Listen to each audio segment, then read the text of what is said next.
All right, Boker Tov, welcome everybody. We are live on YouTube where we're learning today the modern day mitzvahs. There are 613 mitzvahs in the Torah, but there's only 271 of them that are actually practical and relevant for us to fulfill today.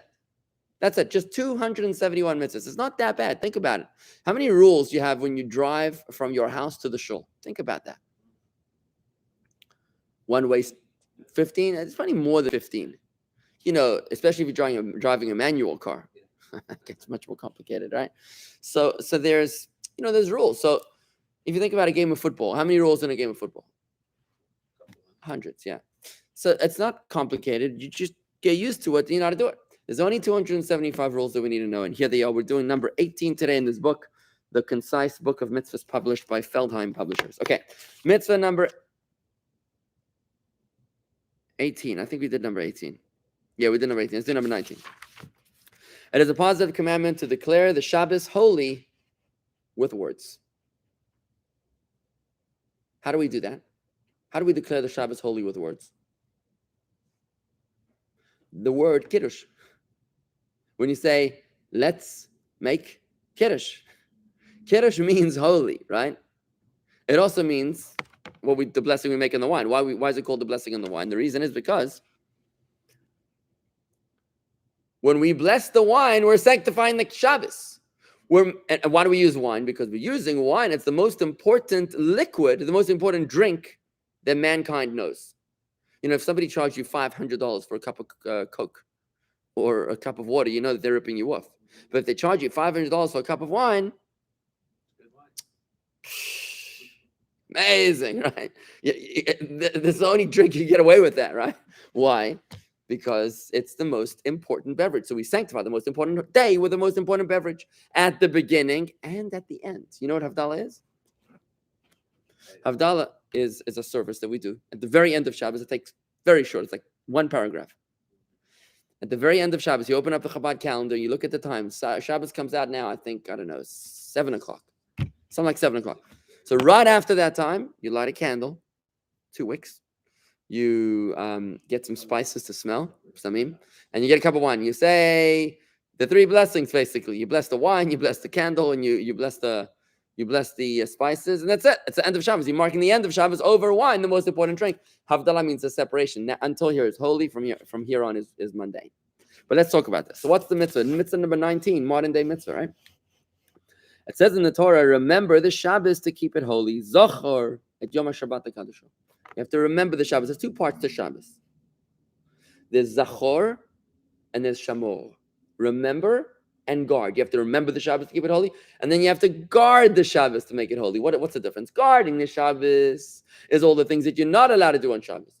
You're not allowed to light a fire. You cannot tie a knot. You cannot cook. You cannot bake. You cannot write. All the things that you're not allowed to do. It's 39 kinds of labor, which is one of the most complex areas of Jewish law. Is all the things you're not allowed to do on Shabbos.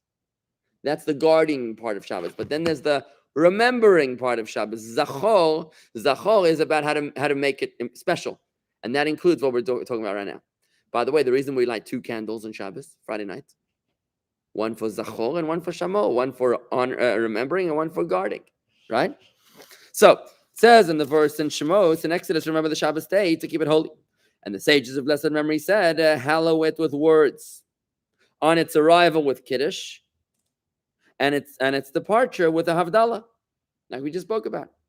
It is the law of the sages to recite the Kiddush. So the sage is instituted. How do you sanctify the Shabbos with words? The sage is instituted that you sanctify the Shabbos with words. Over wine or bread. You make Kiddush over wine. What happens if you don't have wine? Then you make the Kiddush over bread. No, you should do both. So when you make the Kiddush, you bless the wine and the bread at the same time? I do the Kiddush over wine, and then I do the blessing. You wash for the bread, and that's how you're supposed to do it. But what happens if you don't have wine? Then you put the challah on the table, and you say, Yom HaShishi, there's the 6th day, whatever, God finished working, and the 7th day He sanctified and made it holy. Baruch atah Hashem Elokeinu melech haolam hamotzi lechem min haaretz. You make the blessing on the bread as if you're holding the wine. Because you don't have wine, you make it on bread. Now, and likewise, it's the law of the sages to recite the Havdalah, the separation at the end of Shabbos on its departure, over wine or some other drink, which is an accepted beverage in the region. For example, you don't have wine, you can use beer on a Saturday night. Something which is important, even coffee. Yeah, you could probably make it over kosher whiskey, but you're supposed to drink 51% of the cup. And if you're going to drink 51% of that, let me tell you, it's going to be a very holy Saturday night, right? Okay. It is forbidden to eat anything before Kiddush or Havdalah. Did you know that? Until you make Kiddush. So from sunset until you make Kiddush. From candle lighting, really. From the time you light candles, which is before sunset. Right. You're not allowed to eat anything, not allowed to taste anything until you make Kiddush. And the same thing on Saturday night, from sunset until the end of Shabbos, unless you're already in the middle of a meal, then it's okay. But if you want to just have a snack, you cannot have a snack until you make Havdalah. Okay? Through the prophets, we were commanded to further mitzvahs, namely delight and honor. So in the Torah it says Zachor and Shamor, remember and guard. But the sages instituted two more guardians of the Shabbos, and they are delight and honor. For scripture says, and call the Shabbos a delight, and the holy day of Hashem honored. One honors it. How do you honor the Shabbos? By washing his face and his hands with warm water and by putting on clean clothing. Basically, take a shower before Shabbos and dress in nice Shabbos clothes. That's called honoring the Shabbos. That's what we did when we grew up in Israel, in the neighborhood around the market. Shabbos was played the way, taking a shower and get a nice. B'gdei Shabbat.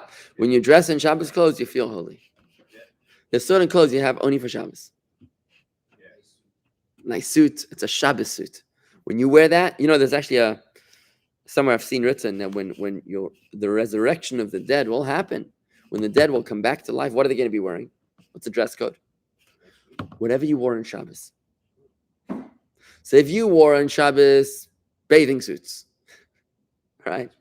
Because you hung out on the beach, can you imagine showing up with the coming of the Mashiach? Everybody's walking around in their Shabbos finest, and you walk around in a bathing suit, you're like naked. Don't mess, right? So that's the honor of Shabbos. Now, how do you make it a delight? By having enjoyable food and drink.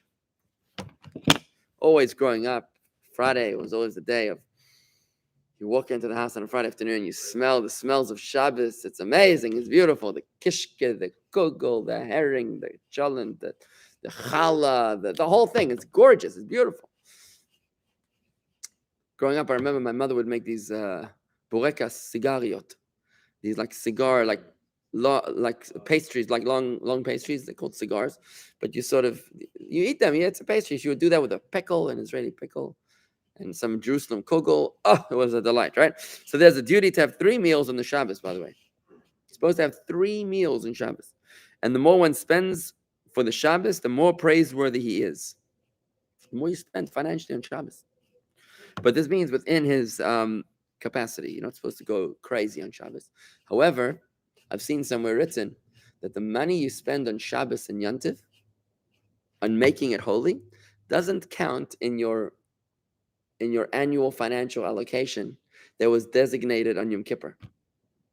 On Rosh Hashanah and Yom Kippur, it's decided how much money you're going to make this year, right?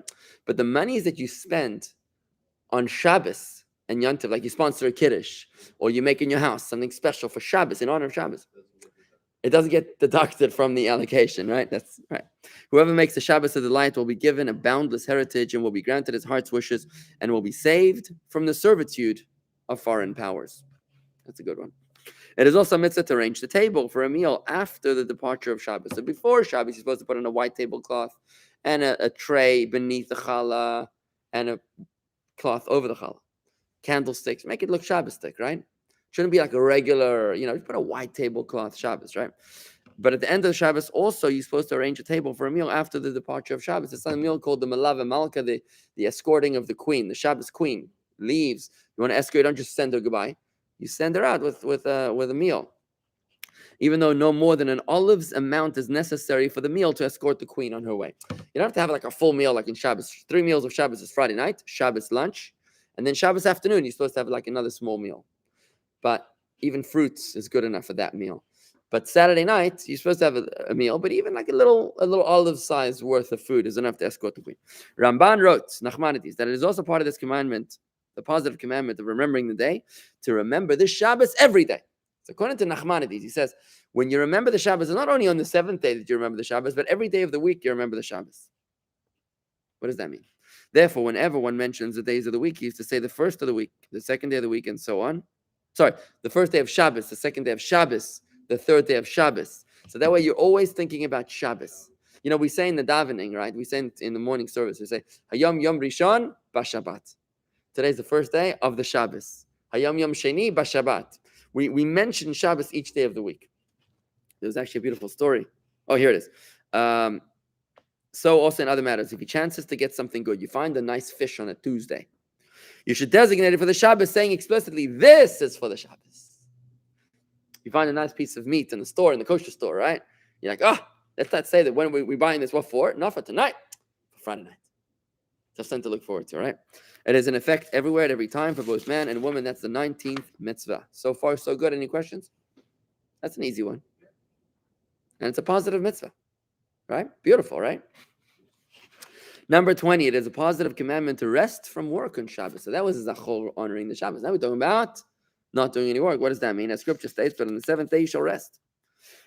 By this commandment, we're also ordered and enjoined about our domestic animals that they also should rest from work. So animals are also not supposed to do threshing and plowing and all that. They should also be resting on Shabbos. No farming on Saturdays, right? Also, you're supposed to milk. You have to milk every day now. You have to milk the cow every day. You have to milk the cow every day. Yeah. Look, I'm not a farmer, but I guess you give it to the Gentile. But to tell a non-Jew to do some work is forbidden by the rule of the sages. It's called a shavus. You're not allowed to tell a non-Jew, please go milk my cow. You maybe make a deal. You say every seventh day that cow belongs to you. Make a deal, financial. You buy the cow every seventh day. The milk is yours. It is in effect everywhere, every time for both man and woman. Now, this prohibition. It's actually a positive mitzvah. The positive mitzvah is to rest from work on Shabbos. It's a positive mitzvah to rest. Later on in the prohibitions, we're going to learn that you're not allowed to do the 39 kinds of labor. That's a different prohibition. Let me see how that works out. Let's see if they divide it into separate mitzvahs.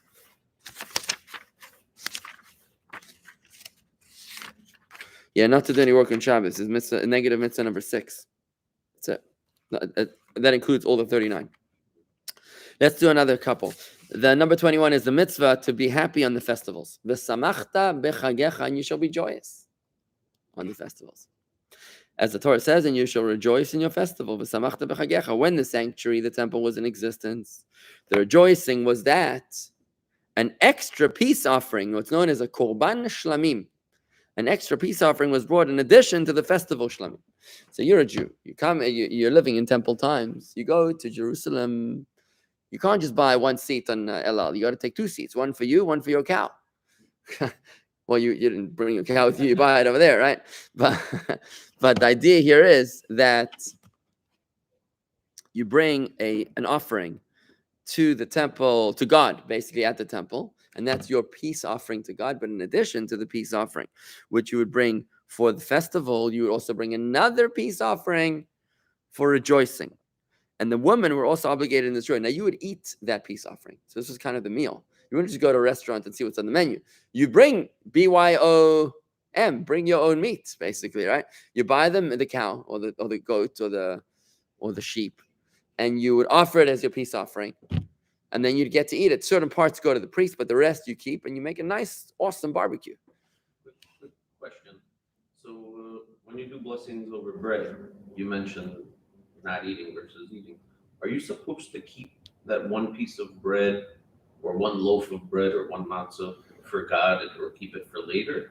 No. Because I've heard Bake it before you bake it. Before you bake it, that's right. Yes, Chaim is correct. When you bake it. The second one is a peace offering for God. You know what? I've never heard of such a thing, Dan. Okay, I might be able to. I've never heard of such a thing. It's on the bread. It's on the table. It's delicious. Eat it. Okay. Maybe it could be that it's representative of a peace offering, which you should eat. You know, you made it delicious. Eat it. You know, but what Chaim is talking about is that when you make the challah. When you bake challah, if there's more than 5 pounds of flour going into the dough, then you have to separate a piece of challah, which is dedicated to God. It's supposed to go to the priest. What you do is you burn it in the oven and then you throw it out. You render it invalid. At the present time, though, happiness is only through meat and wine. Today, you can't go to the temple and offer a carbon shlamim, offering of peace. With what? No salmon. Yeah, but you can't bring that in the temple today because they don't have a temple. It's destroyed. So what do? Meat and wine. Then one has a duty to make his wife happy with pretty clothing and to distribute sweet tidbits to the members of his household. So you're actually supposed to buy presents for your wife and children in order to make them happy, and for yourself, meat and wine. It's a nice concept to buy a nice bottle of wine before Yontif. Something special, And this is what we're going to be using for Yontif. Even Shabbos, But it's a very nice thing, I have certain people that when they come to my house or something, they'll always bring a nice bottle of wine. It's like a beautiful honor of the Shabbos or the Yontif, right? Yeah, they're great. And he's also obligated to make the poor people happy. How are you going to make them happy? If someone does not bring happiness to any poor people, he is not rejoicing in the mitzvah. He's not rejoicing in the mitzvah, but he's also rejoicing only in the joy of. He's not rejoicing in the mitzvah; he's rejoicing in his belly. That's what it is. When a person doesn't share with the poor, he's not rejoicing in the mitzvah; he's rejoicing in the joy of his belly, in selfishness. And a joy like that is a disgrace for him, like it says in Torah, and I will spread dung upon your faces, the very dung of your festival. So there are certain celebrations for God that God doesn't appreciate. If you can't invite my children to your party, then I don't want to be there either. Okay? Now, even though eating and drinking on the religious holidays is part of the positive commandment, one should not spend a long time with wine, amusement, and frivolity, since that is wild foolishness and silly behavior. Whereas we were commanded only about rejoicing that contains in it the worship of the blessed God, and it is impossible to worship God amid unbridled amusement, frivolity, or drunkenness, but only in the happiness of a mitzvah. So in other words, don't go nuts. Don't go crazy. Have the meat, have the wine, but if you're going to turn it into some crazy drunken party, it's not going to be about God anymore. It's going to be about just silliness. So what's the point? The happiness is that a person enjoys while doing a mitzvah is a great form of worship. This mitzvah is in place. It applies to every person, every time, and every place. So that's mitzvah number 21, which is the mitzvah to rejoice in the festival. So we covered today so far 3 mitzvahs. Number 1 is to declare the Shabbos holy with words. Number 2 is to refrain from work on the Shabbos. And the third one is a positive mitzvah to be happy on the festivals. And with that, folks, I'm going to call it a day. Shakar, any questions?